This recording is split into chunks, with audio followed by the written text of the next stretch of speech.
In today's video, I'm going to teach you how to export HoneyBook conversations, including messages and files. First, let's head straight into the steps and make this process as seamless as possible.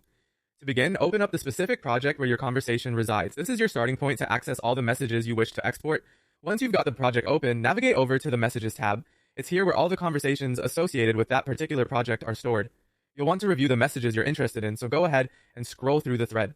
This will give you the complete view you'll need before exporting. Now we're going to capture everything in one neat document. You'll want to right-click anywhere in the thread, then select Print.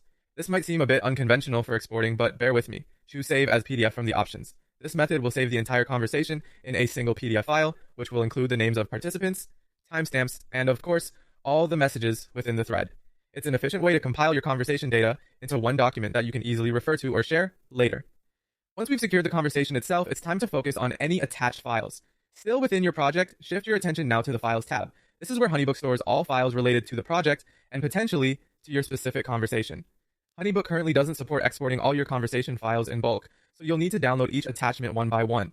Although this requires a bit more manual work, ensuring each file is downloaded individually helps keep track of every piece of information shared during your conversation.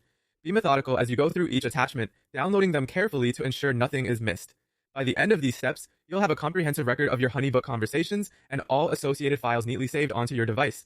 This method guarantees that you preserve all the critical details from your discussions and their context, which is particularly useful for maintaining records or sharing with team members and clients. That wraps up our quick tutorial on exporting HoneyBook conversations. We hope this guide made the process clear and easy for you to follow. Thank you for watching, and be sure to check out our other helpful videos for more tips and tricks on making the most out of HoneyBook. Until next time, keep organizing and exporting smoothly.